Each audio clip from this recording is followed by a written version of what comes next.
Hello and welcome to Sairam Sampathri education. My name is Pavan. ఎలా ఉన్నారు అందరూ? సో మన ఇంపార్టెంట్ కరెంట్ అఫైర్స్ అని డీల్ చేసుకుంటూ వస్తున్నాం కదండి. సో ఈ రోజు కూడా కొన్ని ఇంపార్టెంట్ టాపిక్స్ అయితే డిస్కస్ చేసుకుందాం. సో మెయిన్గా APSC and TGPSC aspirants groups prepare అవుతున్నారో వాళ్ళని దృష్టిలో పెట్టుకుని ఒక ఇనిషియేటివ్ అయితే మేము ముందుకు రావడం జరిగింది.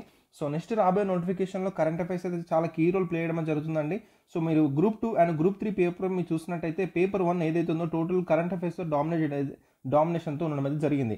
అండ్ గ్రూప్ 1లో వచ్చే పేపర్ 1 కూడా మన కరెంట్ అఫైర్స్తో ఉండడం జరుగుతుంది. సో కరెంట్ అఫైర్స్ ఎంత లేదన్నా మనకు 150 క్వశ్చన్స్లో 25 to 30 క్వశ్చన్స్ వచ్చే ఛాన్స్ ఉందన్నమాట. ఓకేనా? సో అందుకే నేను ఎగ్జామ్కి రిలేటెడ్ సంబంధించిన కరెంట్ అఫైర్స్ అనేవి మీకు డైలీ ఈ విధంగా ఒక 4-5 టాపిక్స్ తీసుకొచ్చి మీకు డిస్కస్ చేయడం అయితే జరుగుతుంది. ఓకేనా? సో చూద్దామండి. సో ఈ రోజు మనకి ఒక 4 టాపిక్స్ ఉన్నాయి. సో ఫస్ట్ వన్ చూడండి, Arunachal losses 110 glaciers in 32 years. Very important అండి. అరుణాచల్ ప్రదేశ్లో మనకి ఈస్టర్న్ హిమాలయస్లో ఈ యొక్క గ్లేషియర్స్ అనేవి టోటల్గా మెల్ట్ అయిపోయాయని చెప్పడం అయితే జరుగుతుందన్నమాట. సో ఈ యొక్క అరుణాచల్ ప్రదేశ్ సంబంధించిన కొంచెం జియోగ్రాఫికల్ కంటెస్ట్లో కూడా మాట్లాడుకుందాం. ఎందుకంటే ఈ అరుణాచల్ ప్రదేశ్లో మనకు హిల్స్ ఉంటాయండి. ఆ హిల్స్ని నార్త్ నుంచి సౌత్కి మనకి పెట్టమని చెప్పేసి గ్రూప్స్ పేపర్లో మనకి అడిగాడు ఒక క్వశ్చన్. ఓకేనా? సో చాలా ఇంపార్టెంట్. సో దాని గురించి చదువుదాం. And agriculture sector in budget 2025-2026 agriculture చాలా ఇంపార్టెంట్. మన గ్రూప్ 2 అండ్ గ్రూప్ 3 పేపర్ మీరు చూసినట్టయితే ఎకానమీ పేపర్లో మీకు అగ్రికల్చర్ అని సపరేట్గా మనకి మెన్షన్ చేసి అయితే ఉందన్నమాట. సో అగ్రికల్చర్ సెక్టర్లో బడ్జెట్ 2025లో ఏ విధంగా మనకు ఉందన్న విషయాలు ఇన్ డీటెయిల్గా మనం మాట్లాడుకుందాం. నెక్స్ట్ మన కొల్లర్ లేక్ గురించి కొన్ని మాట్లాడుకుందామండి. అండ్ దిన్సా డాన్స్ ఇది కూడా మన న్యూస్లో ఉంది. ఈ యొక్క 4 టాపిక్స్ గురించి మనం ఇన్ డీటెయిల్గా మనం ఇప్పుడు మాట్లాడుకుందాం. రైట్? సో వీడియోని అయితే 1.25xలో కానీ 1.5xలో స్పీడ్లో పెట్టుకొని అయితే చూడండి. మీకు త్వరగా మీకు అయిపోతుంది అండ్ మీకు టైం కూడా సేవ్ అవుతుంది. ఓకేనా? రైట్. డిస్కషన్లోకి వెళ్ళిపోయే ముందు సాయిరామ్ సంపత్తి ఎడ్యుకేషన్ ఛానల్లో ఏపీఎస్సి అండ్ టీజీపీఎస్సి గ్రూప్స్ మీద ఒక బిగ్గెస్ట్ ప్రైజ్ డ్రాప్ అయితే మీకు ఇవ్వడం జరుగుతుందండి. సో టీజీపీఎస్సి గ్రూప్ 1లో మీరు చూసినట్టయితే 3,999 అండ్ టీజీపీఎస్సి గ్రూప్ 2 1,999. అదేవిధంగా ఏపీఎస్సి గ్రూప్ 1 3,999, ఏపీఎస్సి గ్రూప్ 2 1,999 ప్రైజ్లో మీకు కోర్స్ అయితే అందించడం అయితే జరుగుతుందండి. ఈ పర్టికులర్ ఆఫర్ అనేది 10th ఫిబ్రవరికి మాత్రమే మనకి వ్యాలిడిటీ ఉందండి. ఓకేనా? సో 10th ఫిబ్రవరికి మాత్రమే ఉంది. దయచేసి గుర్తించండి. సో ఏదైనా కోర్స్ తీసుకొని తప్పకుండా మీ యొక్క ప్రిపరేషన్ స్టార్ట్ చేయండి. ఇందులో మీకు చాలా కాంప్రహెన్సివ్గా క్లాసెస్ ఇవ్వడం అయితే జరుగుతుంది. కరికులం అనేది కూడా ఒక సిస్టమేటిక్ వేలో మీకు ప్రిపేర్ చేయడం జరిగింది. అండ్ అదేవిధంగా ఇందులో మీకు టెస్ట్లు ఇవ్వడం జరుగుతుంది. అదేవిధంగా క్లాస్ యొక్క పీడిఎఫ్ నోట్ కూడా మీకు ఇవ్వడం అయితే జరుగుతుంది అనమాట. ఓకేనా? సో లేట్ చేయకుండా అయితే ఇంకా డిస్కషన్లోకి వెళ్ళిపోదాం. సో చూడండి, Arunachal losses 110 glaciers in 32 years. So రీసెంట్గా ఒక స్టడీ రివీల్ చేసింది ఏంటంటే eastern Himalayas in Arunachal Pradesh have lost 110 glaciers over 32 years. So 1988 నుంచి 2020 వరకు వీళ్ళు స్టడీ అయితే చేశారండి. ఈ స్టడీలో వాళ్ళకి తెలిసింది ఏంటంటే అరుణాచల్ ప్రదేశ్లో మనకి ఏదైతే ఈస్టర్న్ హిమాలయస్ ఉందో దాదాపు 110 గ్లేషియర్స్ అనేవి టోటల్గా లాస్ట్ అయ్యాయి అని చెప్పడం జరుగుతుందన్నమాట. ఓకేనా? సో దీని కారణాలు అయితే చాలా ఉన్నాయండి. So due to climate change వల్ల కావచ్చు, గ్లోబల్ క్లైమేట్ వల్ల కావచ్చు, గ్రీన్ హౌస్ గ్యాసెస్ వల్ల కావచ్చు. సో అండ్ అదేవిధంగా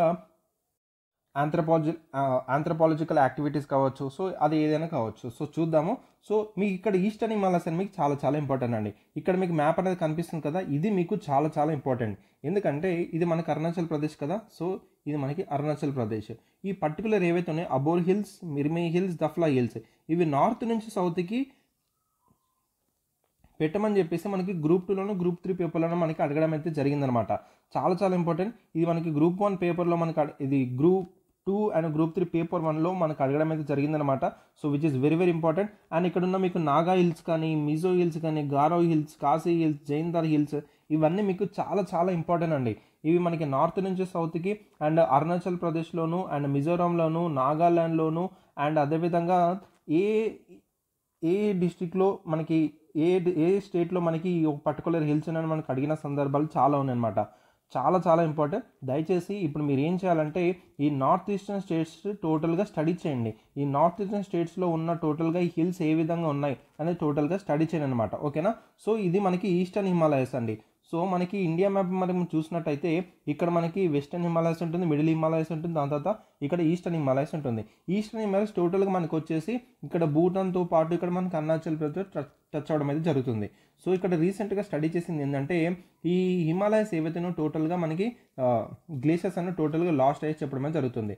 సో ఈ యొక్క స్టడీ ఎవరు చేశారు? Nagaland university and cotton university మనకి చేయడం జరిగిందనమాట. They use remote sensing and GIS technology to track glacier boundaries. So ఈ యొక్క పర్టికులర్ టెక్నాలజీ యూజ్ చేస్తారని చెప్తున్నారు. And the number of glaciers in Arunachal decreased from 756 to 646 during the study period. 756 నుంచి 646 గ్లేషియర్స్గా decrease అని చెప్పడం జరుగుతుంది.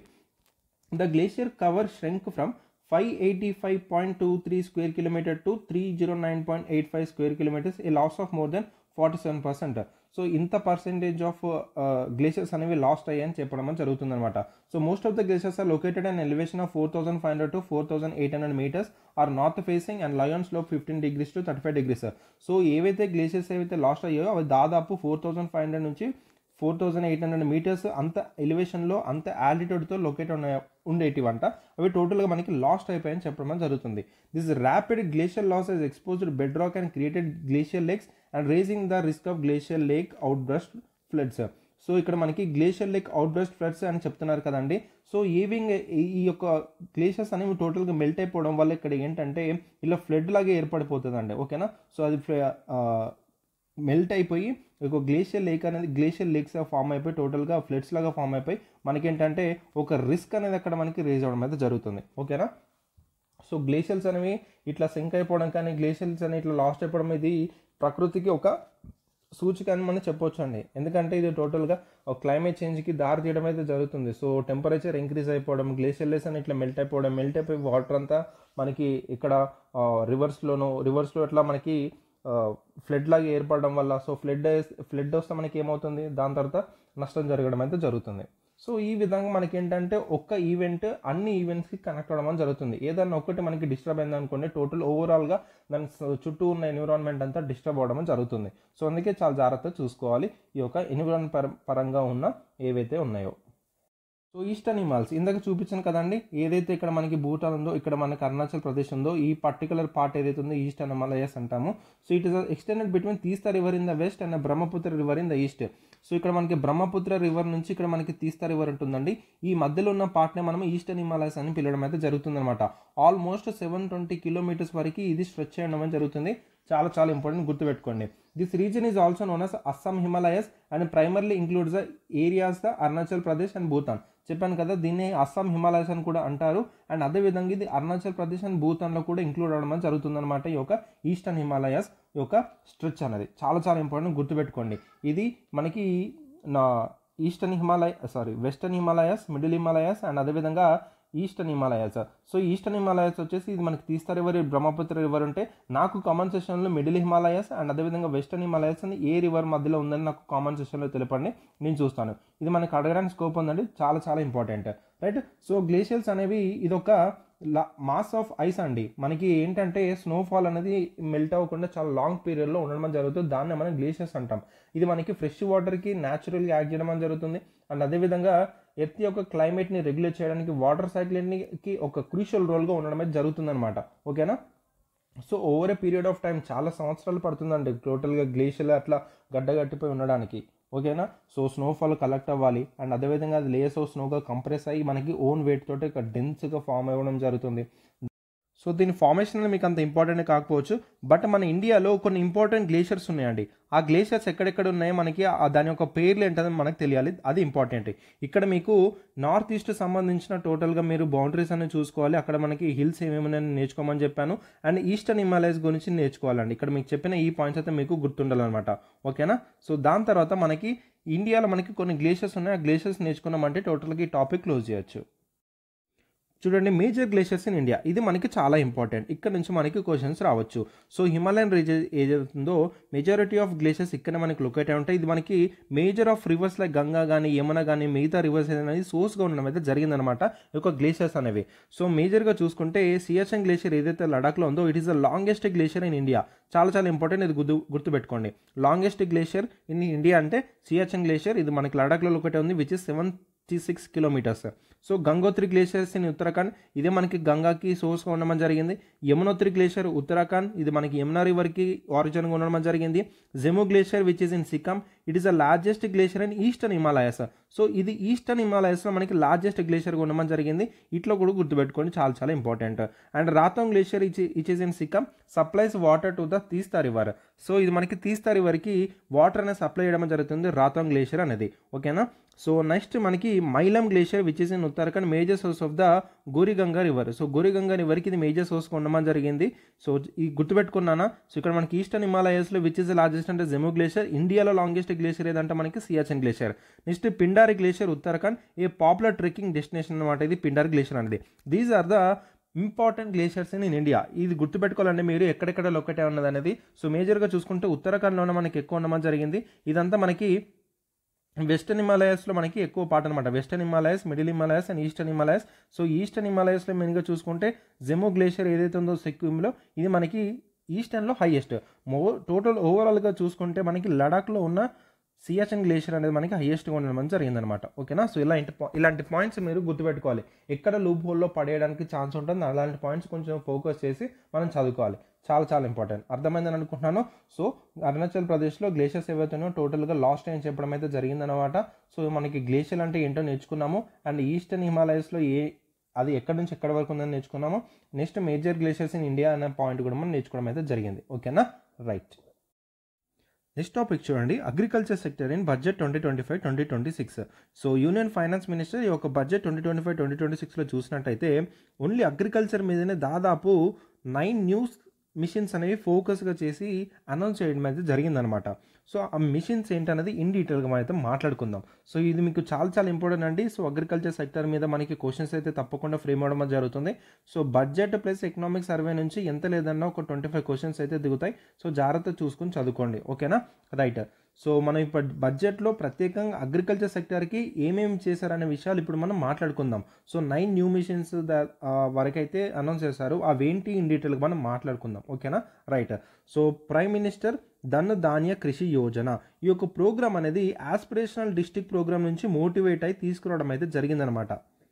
సో ఆస్పిరేషనల్ డిస్ట్రిక్ట్ ప్రోగ్రామ్ ఏంటి, ఒక పర్టికులర్ ఏరియాని అందులో ఏమేమి వాళ్ళు అంటే ఏ విషయంలో అయితే వాళ్ళు ల్యాక్ అవుతున్నారో, లేకపోతే అక్కడ ఇన్ఫ్రాస్ట్రక్చర్ ఏమన్నా ల్యాక్ అవుతుందో అక్కడ ఇన్ఫ్రాస్ట్రక్చర్ డెవలప్ చేయడం కానీ, శానిటేషన్ డెవలప్ చేయడం కానీ, సో ఒక ఓవరాల్ అప్రోచ్తో ఆ పర్టికులర్ డిస్ట్రిక్ట్ని టోటల్గా డెవలప్ చేయడం అనేది జరుగుతుంది ఆస్పిరేషన్ డిస్ట్రిక్ట్ ప్రోగ్రాంలో. సో అదేవిధంగా అక్కడి నుంచే మోటివేట్ అయ్యి ఒక ప్రైమ్ మినిస్టర్ ధన్ ధాన్య కృషి యోజనని తీసుకోవడం అయితే జరిగిందనమాట. సో ఈ యొక్క పర్టికులర్ ప్రోగ్రామ్ని స్టేట్స్తో పార్ట్నర్షిప్ ఇంప్లిమెంటేషన్ చేస్తారని చెప్పేసి చెప్తున్నారు. అండ్ ఈ యొక్క కవరేజ్ కనుక చూసినట్టయితే దాదాపు 100 డిస్ట్రిక్ట్స్ని కవర్ చేస్తారని చెప్తున్నారు.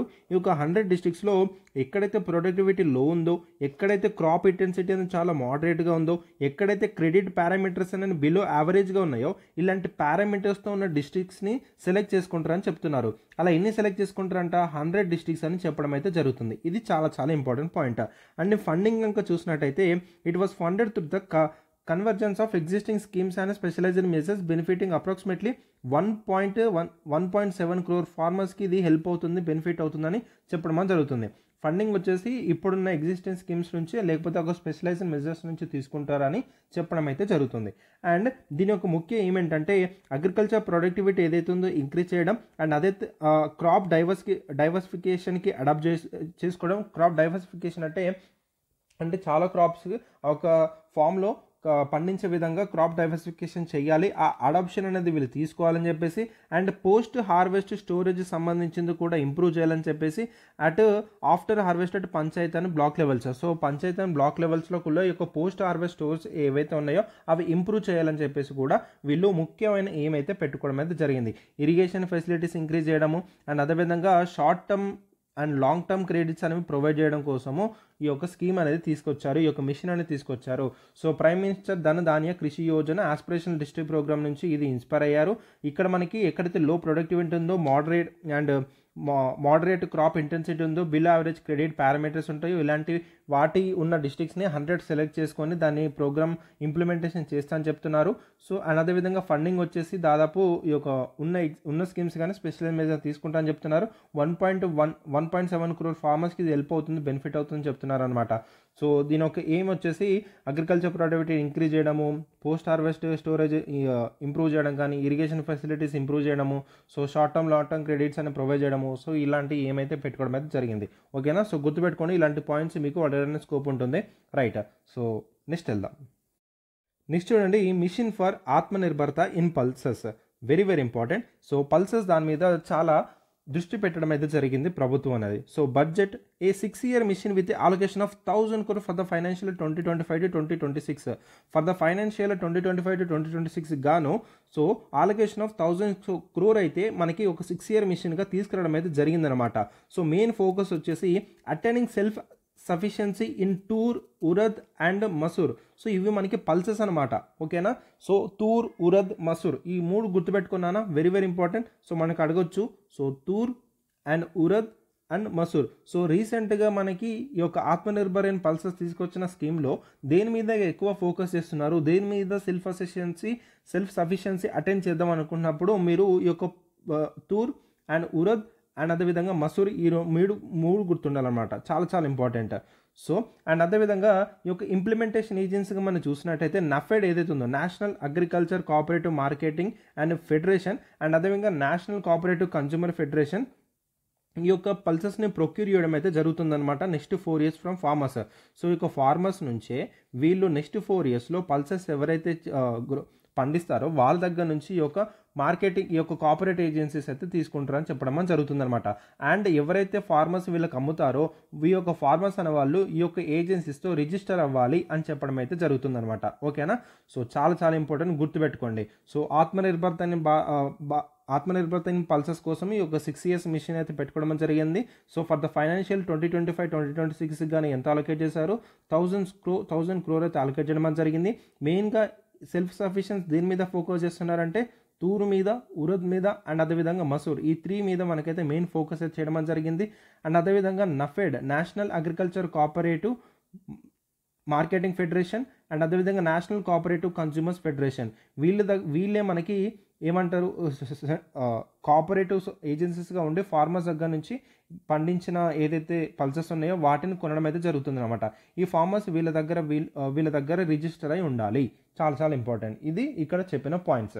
ఓకేనా, establishment of makhana board in Bihar. So ఇది కూడా మనకి చాలా ఇంపార్టెంట్ అండి. సో మక్కానా బోర్డ్ ఏదైతే ఉందో బీహార్లో ఎస్టాబ్లిష్ చేద్దామని చెప్పేసి అనౌన్స్ చేయడం అయితే జరిగింది.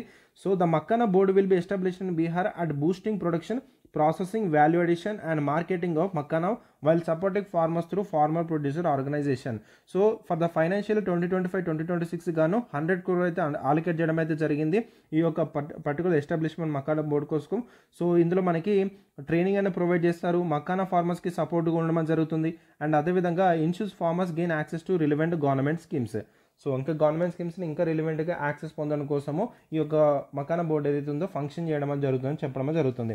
సో ఎందుకు బీహార్లోనే మనకి ఈ యొక్క మకానా బోర్డు ఎస్టాబ్లిష్ చేస్తున్నారు సార్ అంటే దాదాపు 90% ప్రొడక్షన్ అనేది బీహార్లోనే జరుగుతుందండి ఈ యొక్క మకానా అనేది. ఓకేనా, ఇక్కడ మీరు చూసినట్టయితే మకానా ఏదైతే ఉందో 90% ఆఫ్ ప్రొడక్షన్ అనేది బీహార్లోనే జరుగుతుందన్నమాట. చాలా చాలా ఇంపార్టెంట్. అండ్ బీహార్లో ఒక 4 సెలెక్టెడ్ డిస్ట్రిక్ట్స్, ఈ 4 సెలెక్టెడ్ డిస్ట్రిక్ట్స్ నుంచి దాదాపు 80% ఆఫ్ అవుట్పుట్ అయితే రావడం అయితే జరుగుతుంది. సో ఓన్లీ బీహార్లోనే మకానా పండిస్తారా సార్ అంటే లేదు, బీహార్లో కాకుండా వేరే మన ఇండియన్ స్టేట్స్లో కూడా పండించడం జరుగుతుంది. లైక్ అస్సాం కానీ, సిక్కిం కానీ అండ్ వేరే స్టేట్స్లో కూడా పండిస్తారు. మరి వేరే కంట్రీస్లో కూడా పండిస్తారా సార్ అంటే పండిస్తారు. మనకి భూతాన్లో కానీ, బంగ్లాదేశ్లో కానీ అండ్ అదేవిధంగా జపాన్లో కానీ, కొరియాలో కానీ వేరే కంట్రీస్లో కూడా ఈ యొక్క మకానాన్ని పండించడం అయితే జరుగుతుందన్నమాట.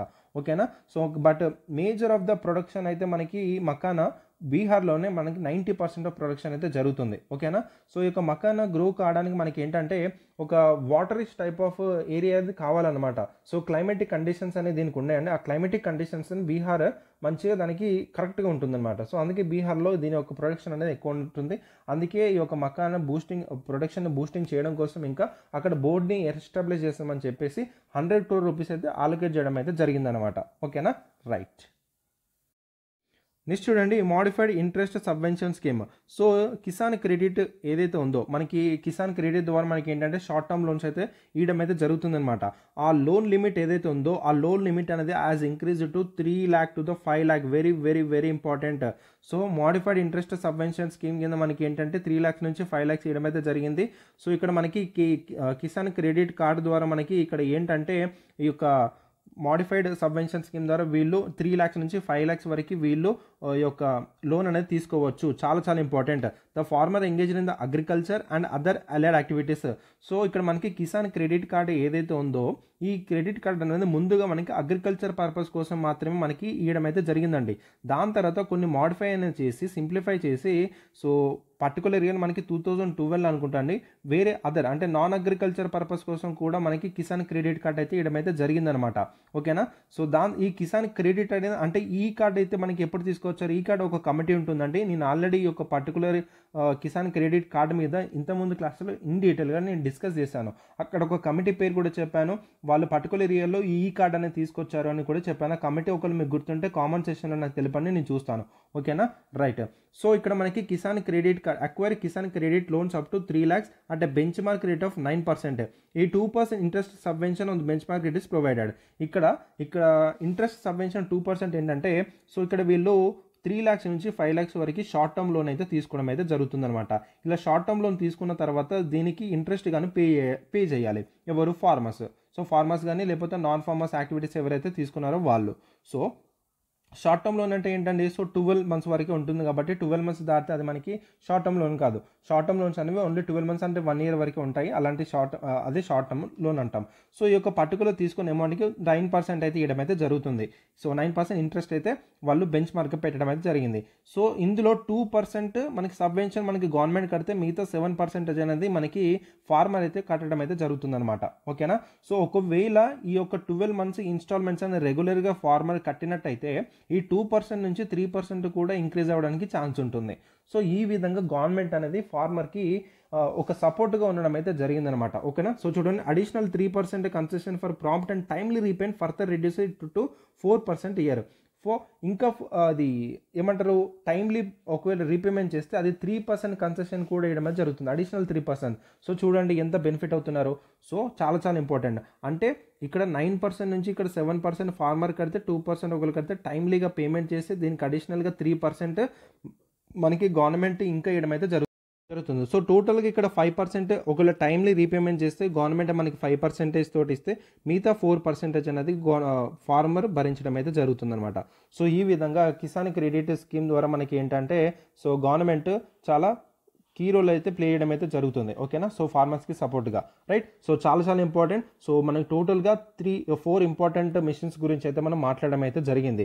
ఫస్ట్ వన్ వచ్చేసి మనకి ఆస్పిరేషనల్ డిస్ట్రిక్ట్ ప్రోగ్రామ్ నుంచి మోటివేషన్ ఒక ప్రోగ్రామ్ కానీ, అండ్ అదేవిధంగా ఆత్మనిర్భర పల్సెస్ గురించి కానీ, మకానా బోర్డు గురించి, అండ్ ఇప్పుడు సబ్వెన్షన్ స్కీమ్ గురించి. ఓకేనా. Next rural prosperity and resilience programme. So the initiative will be launch partnership with states to address under employment in agriculture. So అగ్రికల్చర్లో అండర్ ఎంప్లాయ్మెంట్ ఏదైతే ఉందో దాన్ని అడ్రస్ చేయడానికి ఈ యొక్క rural prosperity and resilience programme అనేది తీసుకురావడం అనేది జరిగింది. దీని ద్వారా ఇక్కడ స్కిల్లింగ్ అండ్ టెక్నాలజీ అనేది వీళ్ళకి అందించడం అయితే జరుగుతుందన్నమాట. సో ఫేజ్ 1లో ఒక 100 డెవలపింగ్ అగ్రి డిస్ట్రిక్ట్స్ని కవర్ చేస్తారని చెప్తున్నారు. సో ఇది చాలా చాలా ఇంపార్టెంట్. ఓకేనా. ఇక్కడ గుర్తుపెట్టుకోవాల్సింది ఏంటి, ఫేజ్ 1లో 100 డెవలపింగ్ అగ్రి డిస్ట్రిక్ట్స్ని కవర్ చేస్తున్నారనే పాయింట్ ఇక్కడ మీరు గుర్తు పెట్టుకోవాలి. ఓకేనా, రైట్. సో నెక్స్ట్ వీళ్ళ ఫోకస్ వచ్చేసి దేని మీద ఉంటుంది, ఫోకస్ ఆన్ మెయిన్గా రూరల్ ఉమెన్ మీద, యంగ్ ఫార్మర్స్ మీద, రూరల్ యూత్ మీద, మార్జినల్ అండ్ స్మాల్ ఫార్మర్స్ మీద, అండ్ ల్యాండ్లెస్ ఫార్మర్స్ మీద ఎక్కువ ఫోకస్ అయితే చేయడం అయితే జరుగుతుంది. సో ఫండింగ్ వచ్చేసి global and best domestic practice will be incorporated and appreciate technical and financial assistance will be sort from multilateral development banks. So multilateral development banks నుంచి వాళ్ళ దగ్గర నుంచి appropriate technical and financial assistance తీసుకుంటారు, and best domestic practice తీసుకొని incorporate చేయడం అయితే జరుగుతుందని చెప్పడం అయితే జరుగుతుంది. So the main goal is to reinvigorate the rural economy by generating ample opportunities in rural areas to start out migration. So ఇక్కడ చూడండి, మైగ్రేషన్ని టోటల్గా స్టాల్ చేయడానికి, ఆపడానికి, సో ఇక రూరల్ ఎకానమీని జనరేట్ చేయాలి, యాంపుల్ ఆఫ్ ఆపర్చునిటీస్ అని చెప్పేసి ముఖ్యమైన ఎయిమ్గా పెట్టుకోవడం అయితే జరిగింది rural prosperity and resilience programme. So ఇక్కడ ఏంటి, సో మెయిన్గా రూరల్ అగ్రికల్చర్ మీద మెయిన్గా ఫోకస్ చేయడం అయితే జరుగుతుంది. సో టు అడ్రస్ అండర్ ఎంప్లాయ్మెంట్ని అడ్రస్ చేయడానికి మెయిన్గా అగ్రికల్చర్లో, ఓకేనా. సో చూసుకోండి, ఫేజ్ 1లో 100 డెవలపింగ్ అగ్రికల్చర్ డిస్ట్రిక్ట్స్, మెయిన్గా rural women, rural young farmers, rural youth, marginal and small farmers and landless families. And ఇక్కడ మనకి టెక్నికల్ అండ్ ఫైనాన్షియల్ అసిస్టెన్స్ అయితే మల్టీ డెవలప్మెంట్ బ్యాంక్స్ నుంచి తీసుకుంటారని చెప్తున్నారు. సో టోటల్గా మైగ్రేషన్ని టోటల్గా స్టాప్ చేయడానికి ఒక రూరల్ ఎకానమీని యాంపుల్ ఆఫ్ ఆపర్చునిటీస్ జనరేట్ చేయాలని చెప్పేసి ముఖ్యమైన ఎయిమ్గా పెట్టుకోవడం అయితే జరిగింది, ఓకేనా. రైట్, నెక్స్ట్ చూడండి, comprehensive programme for vegetables and fruits. So vegetables and ఫ్రూట్స్కి ఒక కాంప్రహెన్సివ్ ప్రోగ్రామ్ వీలైతే పెట్టుకోవడం అయితే జరిగింది. This will be launched in partnership with the states to promote production, efficient supplies, processing and remunerative prices for the farmers. This mission has been allocated 500 crore for the 2025 to 2026 financial year. So vegetables and ఫ్రూట్స్ని కాంప్రహెన్సివ్గా మనకి ఇంకా దాని యొక్క production promote చేయడానికి, దాని యొక్క సప్లైస్ని ఇంకా efficient చేయడానికి, ఇంకా ప్రాసెసింగ్ చేయడానికి, అండ్ ఫార్మర్స్కి ఒక మంచి ప్రైజెస్ ఇవ్వడానికి కూడా ఒక మిషన్లో మనకి 500 crore రూపీస్ని ఆలోకేట్ చేయడం జరిగింది. ఇది కూడా గుర్తుపెట్టుకోండి, right. So mission for cotton productivity, ఇది ఇంపార్టెంట్, ఓకేనా. సో చూడండి, the mission has a life span of 5 years with an allocation of 500 crore for the financial 2025 to 2026. So ఈ యొక్క మిషన్ ఏదైతే ఉందో టోటల్గా 5 yearsగా నడుపుతారని చెప్తున్నారు. సో దీనికి ఆలోకేషన్ ఎంత చేశారు for the financial 25 to 2026, 500 crore rupees చేశారని చెప్పడమే జరుగుతుంది. మెయిన్ ఫోకస్ వచ్చేసి improving the productivity and sustainability of cotton farming while promoting extra long staple cotton varieties. So ఇంకా ఎక్స్ట్రా లాంగ్ కాటన్ వెరైటీస్ని ప్రమోట్ చేయడానికి అండ్ ప్రొడక్టివిటీని ఇంప్రూవ్ చేయడానికి and cotton farming ఇంకా sustainable చేయడానికి మెయిన్గా ఫోకస్ అయితే చేయడమే జరుగుతుంది. So this scheme is aligned with the integrated 5-year vision of the textile sector. So textile సెక్టర్లో ఒక 5-year విజన్ ఇంటిగ్రేటెడ్ అనేది ఒక స్కీమ్ అయితే తీసుకురావడం జరిగిందండి. సో ఆ స్కీమ్ని ఇందులో అలైన్ చేశారు. సో చాలా ఇంపార్టెంట్, గుర్తుపెట్టుకోండి ఈ యొక్క పాయింట్ అనేది కూడా. సో రైట్, సో ఇక్కడ మనకి వెజిటబుల్స్ అండ్ ఫ్రూట్ అయిపోయింది. So mission for cotton productivity అయిపోయింది, ఇది 5 years అండ్ ఎంత కేటాయించారు, అండ్ ఇది మనకి 5-year vision for textile sector integrate చేశారనే పాయింట్ కూడా గుర్తుపెట్టుకోండి, ఇది సరిపోతుంది. Next national mission on high yielding seeds, ఇది కూడా చాలా ఇంపార్టెంట్ అండి. సో ఇక్కడ మనకి కమర్షియల్గా అవైలబిలిటీగా ఉండడానికి, development and propagation of 100 high yielding చేయడానికి, అండ్ పెస్ట్ రెసిస్టెంట్గా ఉండడానికి, క్లైమేట్ రెసిలియంట్ సీడ్స్ వెరైటీస్గా ఉండడానికి వీళ్ళు ఈ యొక్క national mission on high yielding seeds అనే మిషన్ తీసుకురావడం జరిగింది, ఓకేనా. సో ఇది ఎప్పుడు తీసుకొచ్చారో జూలై 2024 నుంచి ఒక పర్టికులర్ మిషన్ మీద వీళ్ళు వర్కౌట్ అయితే చేయడం అయితే జరుగుతుంది. సో ఈ యొక్క పర్టికులర్ మిషన్కి 100 crore రూపీస్ అయితే ఆల్కేట్ చేస్తారు ఈ యొక్క ఫైనాన్షియల్ ఇయర్లో, ఓకేనా.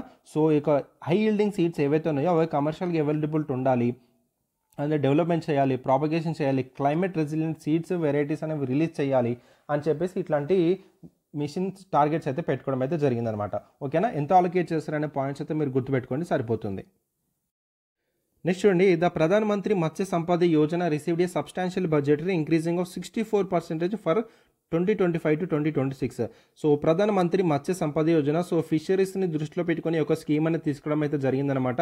సో గవర్నమెంట్ స్కీమ్స్ గురించి సపరేట్గా నేనైతే క్లాస్ తీసుకుంటానండి. సో అందులో మనం ఇన్ డీటెయిల్గా అయితే మనం మాట్లాడుకుందాం. సో దీనికి గాను ఈ యొక్క సబ్స్టాన్షియల్ బడ్జెట్ ఎంత ఇంక్రీజ్ చేశారు, 64% ఇంక్రీజ్ చేశారని చెప్పడం అయితే జరుగుతుంది ఈ యొక్క పర్టికులర్ స్కీమ్కి. So under this scheme, government plans to introduce an enabling framework for the sustainable harnessing of fisheries from India exclusive economic zone and high seas. So India's exclusive economic zone and high seas నుంచి fisheries అనేవి వాళ్ళు సస్టైనబుల్గా enable చేసుకోవచ్చు అనే దాని మీద వీళ్ళు introduce చేద్దామని చెప్తున్నారు, with special focus on Andaman Nicobar and Lakshadweep islands. So మెయిన్గా ఈ యొక్క exclusive economic zone and high seas మెయిన్గా ఎక్కడ ఫోకస్ చేస్తున్నారు, అండమాన్ నికోబార్ అండ్ లక్షద్వీప్ ఐలాండ్స్ మీద వీళ్ళు మెయిన్గా ఫోకస్ చేయడం జరుగుతుంది. So exclusive economic zone high seas అంటే ఏంటి సార్, ఇప్పుడు మనకి ఇది ఇండియా అనుకోండి, ఎక్స్క్లూజివ్ ఎకనామిక్ జోన్ ఒక సర్టెన్ కిలోమీటర్స్ వరకు అయితే మనకి ఉంటుందన్నమాట. మనకి ఈ యొక్క పర్టికులర్ ఇదంతా సీ అరేబియన్ సీ అండ్ అది మీద మనకి బే ఆఫ్ బెంగాల్ కదా, ఈ యొక్క సీస్ మీద మనకి సర్టెన్ ఒక బౌండరీ వరకే మనకి ఉంటుందన్నమాట. రైట్స్ అనేవి అక్కడ వరకే ఫిషింగ్ అనేది చేసుకోవాలి. సో అట్లాంటి ఎక్స్క్లూజివ్ ఎకనామిక్ జోన్ మీద, హై సీస్ మీద మనకి సస్టైనబుల్ ఒక ఫిషరింగ్ అనేది ఫ్రేమ్వర్క్ ఎనేబుల్ చేయాలని చెప్పేసి మెయిన్గా ఇటు Andaman and Nicobar islands and Lakshadweep islands మీద గవర్నమెంట్ అయితే ఫోకస్ చేయడం అయితే జరుగుతుంది. ఓకేనా, సో చాలా ఇంపార్టెంట్ గుర్తుపెట్టుకోండి. అండ్ అదేవిధంగా అస్సాంలో యూరియా ప్లాంట్ అనేది కూడా పెడుతున్నారని చెప్పేసి అంటున్నారు, గుర్తుపెట్టుకోండి. With an annual capacity of 1.27 million tons అనేవి సెటప్ చేస్తారు అస్సాంలోని నమ్రప్ ఏరియాలో. ఓకేనా, గుర్తుపెట్టుకోండి ఇది కూడా. Right, so to supply of urea and achieve self sufficiency. So self sufficiency యూరియాలు కూడా అటెండ్ చేసుకోవడానికి ఈ యొక్క యూరియా ప్లాంట్ అనేది అస్సాంలో ఎస్టాబ్లిష్ చేయబోతున్నారు చెప్పేసి కూడా అంటున్నారు. దీని యొక్క యాన్యువల్ కెపాసిటీ వచ్చేసి 1.27 మిలియన్ టన్స్ ఉండబోతుందని చెప్పడం అయితే జరుగుతుందన్నమాట. నెక్స్ట్ జీనీ బ్యాంక్ అనేది కూడా సెటప్ చేస్తున్నారు చెప్తున్నారు. సో టు సేవ్ గా genetic resources of future food and nutritional security, the government will establish a second gene bank which will house 10 lakh germ plasm lines. So future food యొక్క nutritional security purpose కోసం దాని యొక్క genetic రిసోర్సెస్ని కూడా సేఫ్గా చేయడానికి ఒక gene బ్యాంక్ను కూడా ఎస్టాబ్లిష్ చేస్తారని చెప్పేసి అంటున్నారు. ఓకేనా, సో గుర్తుపెట్టుకోండి, ఇంపార్టెంట్. సో ఇక్కడ మీరు మెయిన్గా ఇక్కడ గుర్తుపెట్టుకోవాల్సిందంటే యూరియా ప్లాంట్ అయితే గుర్తుపెట్టుకోండి. ఒక ప్రధాన మంత్రి మత్స్య సంపద యోజన స్కీమ్ గురించి అయితే మీరు గుర్తుపెట్టుకోవాలి. ఓకేనా, రైట్. నెక్స్ట్ చూడండి, agriculture sector in budget 2025 to 2026. Agriculture sector ఏదైతే ఉందో it was first term as a first engine of India's development in the budget. So మనకి ఇంజిన్స్ అనేవి ఒక పార్ట్ మీద మనకి చేయడమే జరిగిందండి. సో అగ్రికల్చర్ అనేది మనకి ఫస్ట్ ఇంజిన్గా ఇండియా డెవలప్మెంట్గా టర్మ్ చేయడం అయితే జరిగిందనమాట బడ్జెట్లో. ఓకేనా, సో కాంట్రిబ్యూషన్ టు జీడిపి కనుక చూసినట్టయితే అగ్రికల్చర్ సెక్టర్ అనేది ఇండియా కాంట్రిబ్యూట్స్ టు దాదాపు 18.2% of the countries GDP with an annual growth of 5%. ఎంత కాంట్రిబ్యూట్ చేస్తుంది? 18.2% మనకి కాంట్రిబ్యూట్ చేయడం అయితే జరుగుతుంది. ఇట్లాంటి పాయింట్స్ ఫ్యాక్చువల్ డేట్ అయితే గుర్తుపెట్టుకొని మనకు అడగడానికి ఛాన్స్ ఉంది. And the union ministry of agriculture farmers welfare has been allocated 1.37 lakh crore budget for the financial 2025 to 2026. So agriculture and farmers welfare కోసము మనకి ఎంత అలొకేట్ చేశారు అంటే అగ్రికల్చర్ పర్పస్ కోసం టోటల్ ఎంత అలొకేట్ చేశారు? 1.37 lakh crore అనేది మనకి అలొకేట్ చేయడం అయితే జరిగింది ఇన్ ద బడ్జెట్ 2025 to 2026. ఓకేనా, సో ఇందులో మనకి డిపార్ట్మెంట్ ఆఫ్ ఈ మినిస్ట్రీ కింద మనకి డిపార్ట్మెంట్స్ ఉంటాయి. ఆ డిపార్ట్మెంట్లో agriculture and farmers welfare purpose కోసము 1.27 lakh crores అయితే ఆ department of agriculture research and education purpose కోసము 10,466 CR అనేది మనకైతే అలొకేట్ చేయడం అయితే జరిగిందనమాట.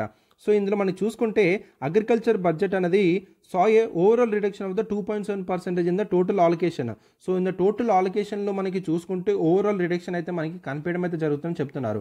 So from 1.41 lakh crore to 1.37 lakh crore in the revised estimates 2024 to 2025. అంటే రివైజ్డ్ ఎస్టిమేట్స్ పరంగా చూసుకుంటే అగ్రికల్చర్కి ఇచ్చిన బడ్జెట్ ఏదైతే ఉందో 2.75% ఆఫ్ టోటల్ ఆలోకేషన్లో ఓవరాల్ రిడక్షన్ ఉందని చెప్పడం అయితే జరుగుతుందన్నమాట.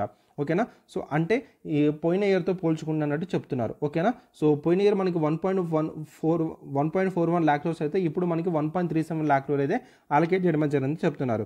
నెక్స్ట్ మనకి అలైడ్ సెక్టర్స్ లైక్ ఫిషరీస్ కానీ, యానిమల్ హస్బెండరీ కానీ, డైరింగ్ కానీ, సో దీనికి అలొకేషన్ ఇచ్చేసారు విత్ 37% ఇంక్రీజ్ చేయడం జరిగింది to 7,554 crores. Only food processing సెక్టర్స్కే మనకి 56% బూస్ట్ చేయడం జరిగింది విచ్ ఇస్ 4,364 CR. ఓకేనా, next agriculture scheme PM Kisan scheme has been allocated 63,500 crore rupees which is higher than 60,000 crore budget estimates in the last financial year. Last financial year కన్నా ఈ financial ఇయర్లోనే ఎక్కువగా మనకి allocate చేయడం జరిగింది. ప్రధానమంత్రి ఫసల్ బీమా యోజన మనం చూసుకుంటే 12,242.27 crore in 2025 to 2026. A dip from 15,864 crore in the revised estimates in the financial year. So ఇందులో కూడా మనకి ఫసల్ బీమా యోజనలో కూడా మనకి డిప్ అయితే ఉండడం జరిగింది. సో ఇక్కడ మనకి ఏంటంటే ఏ స్కీమ్లో మనకి ఇంక్రీజ్ అయింది, ఏ స్కీమ్లో మనకి తక్కువ వచ్చిందనే విషయాలు చూసుకోండి. ఓవరాల్గా అగ్రికల్చర్కి అయితే మనకైతే పోయిన ఇయర్తో పోల్చుకుంటే మనకి తక్కువ రావడం జరిగింది అలొకేషన్లో. అండ్ అలైడ్ సెక్టర్స్లో చూసుకుంటే మనకి 37% ఇంక్రీజ్ ఉండడం జరిగింది. ఫుడ్ ప్రాసెసింగ్ సెక్టర్లో కూడా మనకి బూస్టింగ్గా అంటే ఇంక్రీజ్ చేశారు. అండ్ అగ్రికల్చర్ స్కీమ్స్లో మనకి చూసినట్టయితే ప్రధాన్ మంత్రి కిసాన్ యోజన PM కిసాన్ అంట కదా, సో PM కిసాన్కి మనకి ఎంత which is higher then last year. So last year కన్నా హయ్యర్ ఇవ్వడం జరిగింది. ప్రధానమంత్రి ఫసల్ బీమా యోజనకి మాత్రం లాస్ట్ ఇయర్తో కంపేర్ చేసుకుంటే మనకు కొంచెం తగ్గిందని చెప్పొచ్చు. 15,864 CR పోయినసారి అయితే, ఇప్పుడు 12,242.27 CR మనకి అలొకేట్ చేయడం అయితే జరిగిందనమాట. సో ఈ విధంగా టోటల్ మీకు డేట్ అయితే ప్రజెంట్ చేయడం అయితే జరిగిందండి agriculture sector in budget 2025 to 2026. Very very important. It is turn off the first engine of the India's development. Contribution 18.2% అయితే ఉండమని జరిగింది. అండ్ అదేవిధంగా టోటల్గా 1.37 lakh crore బడ్జెట్ ఆలోకేట్ చేశారు. సో ఇందులో మనకి agriculture and farmer well purpose కోసం 1.27 lakh crore and research and education purpose కోసం 10,466 crore. అండ్ ఓవరాల్గా మనం చూసుకుంటే 2.75% అయితే రిడక్షన్ అయితే ఉండమని జరిగింది పోయిన ఇయర్తో పోల్చుకుంటే. And fisheries and animal husbandry daring అని చూసుకుంటే అలొకేషన్ 37% అయితే ఇంక్రీస్ అయితే చూడమని జరిగింది. 754 crores అయితే ఆలోకేట్ చేశారు. ఫుడ్ ప్రాసెసింగ్ సెక్టరే మనకి 56% అయితే బూస్ట్ చేయడం జరిగింది విత్ 4,364 CR. PM కిసాన్ యొక్క ఆలోకేషన్ చూస్తే పోయిన ఇయర్తో పోల్చుకుంటే మనకి కొంచెం ఎక్కువ నేయడం జరిగింది. అండ్ ప్రధాన మంత్రి ఫసల్ బీమా యోజన మొత్తం తగ్గిందని చెప్పడం అయితే జరుగుతుంది అనమాట. ఓకేనా. సో ఈ విధంగా డేట్ అయితే మీకు ప్రజెంట్ చేయడం జరిగింది. చాలా చాలా ఇంపార్టెంట్ మీకు ఇవన్నీ. మీకు అడిగే ఛాన్స్ ఉంది. అగ్రికల్చర్ నుంచి ఎక్కడి నుంచి ఎలా అడుగుతాడో మనకు తెలియదు కాబట్టి సో ప్రతిదీ మనకి రివైజర్ ఎస్టిమేట్స్ అడుగుతున్నాడు, అన్నీ అడుగుతున్నాడు. సో ఎకానమీ పేపర్ మీరు చూసినట్టయితే గ్రూప్ 2ది అండ్ గ్రూప్ 3ది ఇట్స్ ఒక మ్యాజిక్ అని చెప్పవచ్చు. అసలు క్వశ్చన్స్ ఏ విధంగా ఫ్రేమ్ చేశాడంటే ఎకానమీ నుంచి, ఎకనామిక్ సర్వే బడ్జెట్ నుంచి చాలా ఇదిగా మనకి క్వశ్చన్స్ అయితే ఫ్రేమ్ చేశాడు. సో అందుకే ప్రతి పాయింట్ మనం చదువుకోవాలి కాబట్టి అందుకే ఇంత ఈ డీటెయిల్గా ఇంత టైం తీసుకొని మీకు ఎక్స్ప్లెయిన్ చేయడం అయితే జరుగుతుంది. ఓకేనా. రైట్, నెక్స్ట్ వెళ్దాం. నెక్స్ట్ చూడండి కొల్లేరు లేక్. సో కొల్లేరు లేక్ ఇది ఎందుకు న్యూస్లో ఉందంటే, సో రీసెంట్గా నేషనల్ గ్రీన్ ట్రిబ్యునల్ వాళ్ళు ఈ యొక్క ఆంధ్రప్రదేశ్ గవర్నమెంట్ వాళ్ళు ఒక 6 ఇన్ఫ్రాస్ట్రక్చర్ ప్రాజెక్ట్స్ అనేవి ఈ యొక్క కొల్లేరు లేక్ దగ్గర చేపడదామని అనుకున్నారన్నమాట. సో ఆ ప్రాజెక్ట్స్ని టోటల్గా రీస్ట్రెయిన్ చేస్తారు, అంటే ఆపేయండి అని అక్కడ నేషనల్ గ్రీన్ ట్రిబ్యునల్ వాళ్ళు అయితే మనకి చెప్పడం జరిగింది. సో అందులో భాగంగా మనం కొల్లేరు లేక్ గురించి కొన్ని ఇంపార్టెంట్ ఫ్యాక్ట్స్ అయితే మనం నేర్చుకోవాలి. So it is a large natural shallow fresh water lake located in the northern Andhra Pradesh. So ఇది మనకి ఆంధ్రప్రదేశ్ అయితే ఇది మనకి లొకేట్ ఎక్కడ నుంచి ఉంది, ఇది మనకి కొల్లేరు లేక్ అనమాట. సో ఇది మనకి కొల్లేరు లేక్. ఓకేనా. సో చూసుకోండి, వెరీ వెరీ ఇంపార్టెంట్. ఆంధ్రప్రదేశ్కి ఇది మనకి నార్థన్లో మనకి లొకేట్ అవ్వడం జరిగిందనమాట. It is lies between Krishna and Godavari deltas. So ఇటు మనకి కృష్ణాకి అండ్ అదేవిధంగా గోదావరికి మధ్యలో మనకి లొకేట్ అవ్వడం జరుగుతుంది. చాలా చాలా ఇంపార్టెంట్. ఈ కొల్లేరు లేక్ మీద కూడా మనకి PYQ రావడం జరిగింది. UPSC 2023 మీరు చూసినట్టయితే ప్రిలిమ్స్ పేపర్లో మనకి రావడం జరిగిందనమాట. ఓకేనా. So it is the largest shallow fresh water lake. It is the largest shallow fresh water lake in ఏషియాలోనే మనకి ఫ్రెష్ వాటర్ లేక్ అనమాట. సో చూసుకోండి, చాలా చాలా ఇంపార్టెంట్. ఈ యొక్క ఇంపార్టెంట్ ఫ్యాక్ట్స్ అనేవి దాదాపు 308 స్క్వేర్ కిలోమీటర్ ఏరియాని కవర్ చేయడం జరుగుతుంది. The lake serves the natural flood balancing reservoir for the 2 rivers. So two రివర్స్కి ఒక ఫ్లడ్ బ్యాలెన్సింగ్ రిజర్వాయర్గా కూడా మనకి యాక్ట్ చేయడం అయితే జరుగుతుంది. అండ్ నెక్స్ట్ చూస్తే బే ఆఫ్ బెంగాల్లో మనకి ఉప్పతేరు రివర్ ద్వారా ఇది మనకి డ్రైన్ అవడం అయితే జరుగుతుంది అనమాట బే ఆఫ్ బెంగాల్కి. సో ఇది గుర్తుపెట్టుకోండి. It was declared as a wild life శాంక్చురీగా మనకి November 1999 వైల్డ్ లైఫ్ శాంక్చురీగా డిక్లేర్ చేశారు. 2002లో దీనికి రామ్సార్ సైట్గా మనకి దీన్ని డెసిగ్నేట్ చేయడం అయితే జరిగింది. ఇది మనకి చాలా చాలా ఇంపార్టెంట్. సో రీసెంట్గా మనకి చూస్తే టోటల్గా 4 రామ్సార్ సైట్స్ అని మనకి ఇంక్లూడ్ చేశారు. ఇప్పుడు టోటల్గా మన ఇండియా యొక్క రామ్సార్ సైట్ కౌంట్ అనేది 89కి వెళ్ళిపోవడం అయితే జరిగిందనమాట. ఓకేనా. చాలా చాలా ఇంపార్టెంట్. సో గ్లోబల్గా ఇప్పుడు ఇండియా 3rd ర్యాంక్లో ఉండమని జరిగింది. సో ఫస్ట్ వచ్చేసి మనకి UK, తర్వాత మెక్సికో ఉండమని జరిగింది. ఇండియా అనేది 3rd ర్యాంక్లో ఉండమని జరిగింది రామ్సార్ లిస్ట్ ప్రకారంగా చూసుకుంటే. ఓకేనా. So very very important. And next మనకి తమిళనాడులో మనకి ఎక్కువగా రామ్సార్ సైట్స్ ఉన్నాయి విత్ 20 రామ్సార్ సైట్స్. దాని తర్వాత మనకి Uttar Pradesh with 10 Ramsar sites so అనేవి ఉన్నాయన్నమాట. ఓకేనా. సో ఇది మనకి 1999లో వైల్డ్ లైఫ్ శాంక్చురీగా డిక్లేర్ చేస్తే 2002లో దీన్ని రామ్సార్ సైట్స్గా దీన్ని అనౌన్స్ చేయడం అయితే జరిగింది, డిక్లేర్ చేయడం అయితే జరిగిందనమాట. ఓకేనా. సో చాలా చాలా ఇంపార్టెంట్. సో ఇక్కడ మనకి మైగ్రేటరీ బర్డ్స్ కూడా మనకి రావడం అయితే జరుగుతుందండి. ఇక్కడ మనకి దాదాపు 50,000 వాటర్ ఫాల్ బర్డ్స్ కూడా మనకి సపోర్ట్ చేయడం అయితే జరుగుతుంది. అండ్ ఇది ఇంపార్టెంట్ బర్డ్ ఏరియా కూడా మనకి సెలెక్ట్ అవ్వడం జరిగింది. అక్కడ చాలా బర్డ్స్ అనేవి కనిపిస్తాయండి కొల్లేరు లేక్ దగ్గర. మీరు ఒకవేళ ఏదైనా వీడియో కానీ ఫొటోస్ కానీ నేను కొల్లేరు లేక్ కొడితే మీకు బర్డ్ పిక్చర్స్ అక్కడ రావడం అయితే జరుగుతుందన్నమాట. ఓకేనా. And Kolleru lake falls on migratory route called the central Asian flyway. So ఇక్కడ దాదాపు ఏంటంటే మన ఇండియాకి వేరే వేరే బర్డ్స్ అనేవి మైగ్రేట్ అయ్యి అంటే వేరే వేరే స్పీషీస్ అనేవి ఇక్కడ కొల్లేరు లేక్నే కాదు వేరే వేరే లేక్లో అంటే ఒక్కొక్క సీజన్లో మైగ్రేటరీ బర్డ్స్ వచ్చి ఇక్కడ స్టే చేయడం అయితే జరుగుతుందన్నమాట. సో ఈ విధంగా కొన్ని లేక్స్ అనేవి ఆ పర్టికులర్ స్పీషీస్కి అదొక హోమ్గా ఉండడం జరుగుతుంది ఒక్కొక్క సీజన్లో. సో ఇలాంటి లేక్స్ అనేవి మన ఇండియాలో చాలా ఉండడం జరిగింది. అందులో ముఖ్యంగా చూసుకుంటే కొల్లేరు లేక్ అనేది it is an important one. So falls on migratory route called the central Asian flyway. So ఆ యొక్క మైగ్రేటరీ రూట్లో మనకి ఈ యొక్క కొల్లేరు లేక్ పడుతుందని చెప్పడం అయితే జరుగుతుంది. ఓకేనా. And major bird species found here include Siberian cranes, pelicans, painted storks, ఇలాంటి బర్డ్ స్పీషీస్ అనే ఇక్కడ మనకి ఎక్కువగా కనిపించడం అయితే జరుగుతుందన్నమాట. ఓకేనా. సో కొల్లేరు లేక్ అనేది చాలా చాలా ఇంపార్టెంట్ అండి. సో ముఖ్యంగా రామ్సార్ సైట్ అనేది ఎప్పుడు డెసిగ్నేట్ చేశారన్న పాయింట్ అయితే మీరు గుర్తుపెట్టుకోవాలి. అండ్ ఇది between Krishna and Godavari deltas బిట్వీన్లో ఉంటుందన్న పాయింట్ మీరు గుర్తుపెట్టుకోవాలండి. ఓకేనా. సో స్టేట్మెంట్ అక్కడ మనకి స్వాప్ చేయడానికి ఛాన్స్ ఉండొచ్చు. సో ఎందుకన్నా మంచిది, అక్కడ మనకి కృష్ణ అండ్ గంగా కానీ లేకపోతే కృష్ణ అండ్ తుంగభద్ర కానీ ఇలాంటి అంటే మనల్ని కన్ఫ్యూజ్ చేయడానికి చూస్తూ ఉంటాడు. సో అదైతే చూసుకోండి. ఓకేనా. రైట్. సో అంతే అండి కొల్లేరు లేక్ గురించి సంబంధించిన కొన్ని ఇంపార్టెంట్ ఇవి. సో నెక్స్ట్ టాపిక్ చదువుకుందాం. చూడండి, tribal families in Nilabandh celebrated their first electricity supply since independence with the Dhimsa dance. So చూడండి, వాళ్ళకి ఎలక్ట్రిక్ సప్లై అనేది ఇండిపెండెన్స్ నుంచి ఫస్ట్ టైం రావడమే జరిగిందంట. అందుకు గాను వీళ్ళు దింసా డాన్స్ సెలబ్రేట్ చేసుకున్నారంట. సో చూడండి, మనం ఎంత ఇదిగా మనము డెవలప్మెంట్లో ఉన్నాం వీళ్ళతో పోల్చుకుంటే. సో వాళ్ళకి ఎలక్ట్రిసిటీ రావడమే ఫస్ట్ టైం అంట. సో ఇక్కడ మనం దింసా డాన్స్ గురించి నేర్చుకుందాం. It was a popular dance అండి performed by tribes including Bagata, Valmiki, Poraja, Kond, Gadaba and Kondadora and Mudadora and Kotia in Andhra Pradesh. So ఆంధ్రప్రదేశ్కి సంబంధించిందనమాట. ఇది మెయిన్గా చూస్తుందంటే మనకి అరకు అండి. ఓకేనా. సో అరకు సంబంధించిన డాన్స్ అనమాట. అక్కడ ఉన్న ఎవరైతే ట్రైబల్స్ ఉంటారో వాళ్ళు ఈ యొక్క పర్టికులర్ దింసా డాన్స్ని పర్ఫామ్ చేయడం అయితే జరుగుతుంది. ఓకేనా. So it represent the unity and the cultural heritage of the tribal communities. ఇది నేను ప్రత్యేకంగా చూశానండి. ఒక మ్యారేజ్కి వెళ్ళినప్పుడు ఆ మ్యారేజ్లో వీళ్ళ యొక్క దింసా డాన్స్ అనేది గ్రూప్గా వాళ్ళు చేతులు కట్టుకొని ఒక్కొక్కరికి మనకి వెళ్ళి పాట పాడుకొని చేస్తారు. చాలా బాగుంటుంది. ఆ పాట ద్వారా వాళ్ళకి ఏంటంటే అక్కడ వాళ్ళు బ్లెస్సింగ్స్ అనేవి కూడా ఇచ్చారు అక్కడ మ్యారేజ్ చేసుకున్న కపుల్స్ కూడా. సో చాలా అద్భుతంగా అనిపించింది.